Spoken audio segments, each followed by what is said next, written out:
Targ, our friends. Hey everybody, it's Jason Blaha here, and once again it's time for another Orc Mode workout, and today was Dynamic Effort Bench Press Day. But a quick reminder for those of you who enjoy these every day, please remember to click like down below. Can't seem to get most of you to do it, but if you guys would please just reach over and click that to keep the likes higher than the dislikes, I would greatly appreciate it. So this was the third week in this wave, and you guys notice I'm doing something different. I went to the straight bar. I threw the pussy pad on there so that I can work on being more explosive. And I learned some things from doing this. This is the heaviest wave, and I feel like for speed benching, I probably don't need to be running the waves like this. I'm so much more explosive if I just keep it at 50% bar weight and then add large amounts of accommodating resistance. This extra 10%, which equates to over 30 pounds, slows me down a lot, particularly when I go with the wider grip. I just don't seem to get the bar speed that I want. And, a lot of even the West Side guys run just straight 50% plus that. So I think that's what I'm going to mess with and just do 9 triples and stay within Prelepin's chart. And I think that's how I'm going to do it. And on the end, the last 3 sets, my closest grip, I took the 10s off each side. So I took 20 pounds off. And it was so much better. Like I noticed an immediate difference in just my ability to generate force. Now, a lot of things are going to be done different coming up in the next wave. I'm going to go ahead and stick with the straight bar for this. And I'm going to rotate through bars so that I can stick with just bands all the time for the speed squats. But I think because I've got different bars to bench with, I'm going to stick with just maybe going bands and chains back and forth on speed bench. Sticking with the straight bar, using the pad, working on being able to explode harder and not worried about beating my chest up, because a lot of the guys who do speed bench, they'll put like a pad in their shirt. I can just wrap that on the bar. And I can work on getting faster and faster and faster, and I'm just going to rotate my press bar every 3 weeks. So I'm going to start rotating a lot of my stuff, push really, really hard progression on my 10 rep maxes, then swap bars, right? Swap movements, swap variations. So I'm going to go with my 3-week waves on all my accessory work. And I think what I'm going to do is, the closed grip has been going really good, but it kind of peaked today, and I figured it would. I've still got a PR. Solid PRs, actually, for the 10s. But I realized I should add in some floor press, and some other stuff is going to happen. I've been filming some things. I've sorted a lot of stuff with my shoulder mobility and thoracic mobility. Things that I needed to work on by correcting muscular weaknesses in my upper back, first and foremost, and then doing a little bit of rotator work and other stuff. I've actually been able to fairly recently start resolving that long-term issue I've had. And I've done tons of mobility stuff, but I didn't approach it the right way. I kind of reached an epiphany moment with it. Now I can overhead press, and I seem to be able to lock it out. I've filmed it and stuff just to kind of see with the bar, and I can do it in several different grip widths, really wide, really narrow. But there we go, so much faster right there with just that 20 pounds removed. So much faster. So I think what I'm going to do, we're going to go to floor press, and I'm going to keep hammering JM presses because I need the tricep work, and I feel like they've done a lot for strengthening my triceps. And they're going to be a mainstay. They're going to be a mainstay. But I know that I've got to get the mid-range and just off the chest. I need to make sure they're strong on my benching. And the only way we do that is with hypertrophying the appropriate musculature. So it's going to be floor pressing, which I know has done really well for me in the past. So we've done really well with closed grip benching as an accessory. I feel like I've made PRs with it and the extra tricep work. Now I need to start floor pressing. And I'm just going to do volume on overhead press, but floor press is going to be a higher priority. And I'm going to maintain the tricep work. And I think I'll do the same thing with overhead. So floor press and overhead for now, I'll run those in 3-week blocks, push them as hard as I can for 10s, try to PR for 3 weeks straight, then switch bars. And I'll stagger the bars around a little bit so I'm not using the exact same bar for each. And then we'll do JM presses afterwards. And I've got some other stuff I'm going to do for back rotating around the next phase after this. So I don't want to make too big of changes from block to block, because I'm already going to need to switch my bars on my good mornings. It's going to be the same thing. Feel like I've kind of reached that peak where I'm starting to peak out on the good mornings for 10s. So we're going to do the same thing, 3-week blocks of switching the bars. So my main pressing and hip hinge movements, we're going to swap bars, swap bars, swap bars. I don't need to worry about this much for squatting because I'm just going to do the speed squats through the 3 different angles. Because I have 3 different bars that pull me in 3 different directions, basically. Buffalo bar is just easier on the shoulders. You know, I've got the cambered bar and the safety squat bar. They pull you in opposite directions. One throws you forward, one throws you back. That'll be great to run different waves of speed work against bands. And, of course, the max on all of them. But let's get over to this close grip. What happened here? 250. The first 2 sets of 10 were pretty good. I got them. Pause on the last rep. They were a little challenging. I don't feel like I had another rep in the tank on each one. Maybe. Final set, what happened? I hit the uprights twice, and I almost failed the 9th rep. I had to grind it, and I tapped the upright again trying to lock it. And I really felt triceps today for the first time on any of my pressing. Normally the JM presses is the only time I feel my triceps. Or sometimes on a missed one at max, right? I felt them on the speed work today. And then I felt them on the close grip. So as you guys watch this set here, I believe this is the final set, what happens? I tap the uprights. Why would we tap the uprights? Because the triceps are giving out a little bit. The triceps are getting fatigued, and the bar is drifting closer to my face. It's a sign of the triceps getting weaker. That was probably a hair too close to the J-hooks on top of it, but I still should have missed it. But as we started getting into it, one of these reps, you'll see me hit it. You'll probably hear it. But I tapped it. And then it started becoming harder. Like right there, I hit it, and that messed me up. Oh, I lost so much power. And then I'm trying to finish it out. Look at that. I almost couldn't get that rep. The side that hit it, it was really giving out.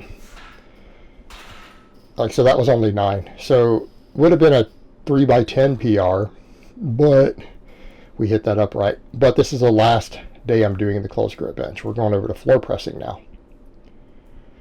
So we made a really good run of it. We put basically 20 pounds on my 10 rep max over a face.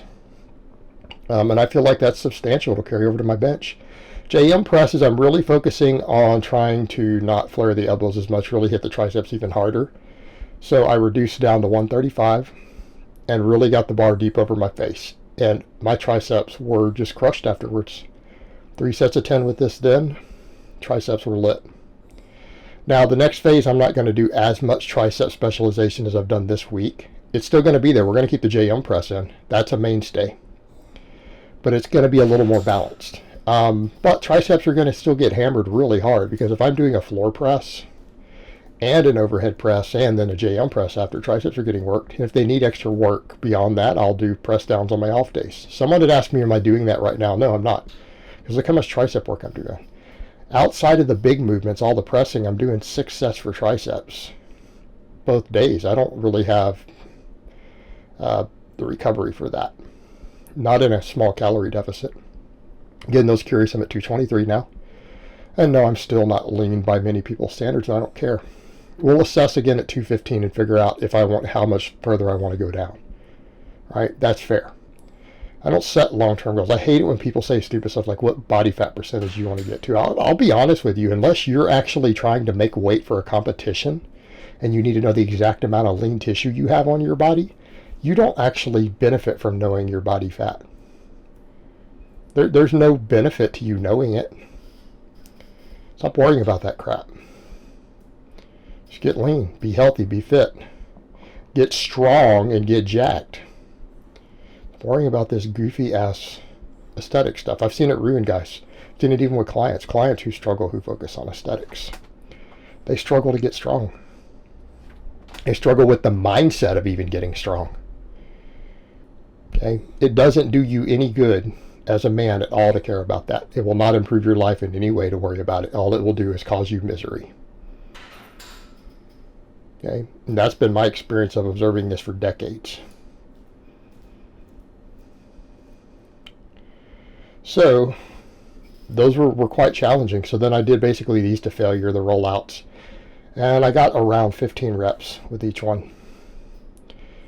And this will probably be the last session of just doing these, because I'm going to use a JM press as the main tricep builder. And I have a feeling if I've done max work or speed work, and then 3 sets of floor press and 3 sets of standing press, my triceps are going to be pretty fatigued. The JM press will probably be all I can handle.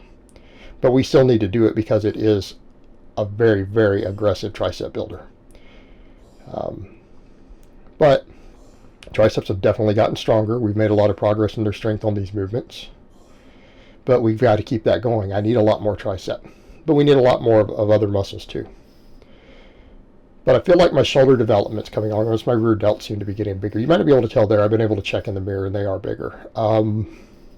Which I've needed to help correct my shoulder issues. I've been doing a lot of rotator work and working different angles, a lot of band pull aparts and other stuff. And it's not necessarily just for the hypertrophy. It is for correcting the imbalances in my shoulders. And it's helped. My range of motion has significantly improved. You know, that and then the extra neck work and some thoracic mobility stuff that I've been doing. And the thoracic mobility stuff, I think, combined with the inverted rows, because me actually getting up there and doing a lot of that stuff is strengthening a lot of the muscles in my upper back that maybe were lagging a bit and being pulled by other muscles, like my anterior delts pulling on all that stuff, has created imbalance, right? And by me doing all the extra upper back work that I've been doing, which is the inverted rows, the upright rows, even throwing in the shrugs, I've noticed I've been able to develop more mobility in certain areas of my upper back. So a lot of it is still, it's what I always say, it's muscle balance. Muscle imbalances create mobility issues. So I've got to continue on that trend, and I've got to continue to build my upper back and rear delts and everything. Continue to do the bit of mobility work I'm doing. And again, I'm seeing that range of motion improve to the point where I can comfortably start overhead pressing if I want. But I don't think it's going to make a big difference to my benching. Really, the floor press, of course, the close grip I've been doing, the tricep work, I think that's really going to be the game changers. That and the speed benching. That's really my winners. Overhead press is just to go ahead and shore up any weak links. And to just get more jacked. And to be able to overhead press if I need to.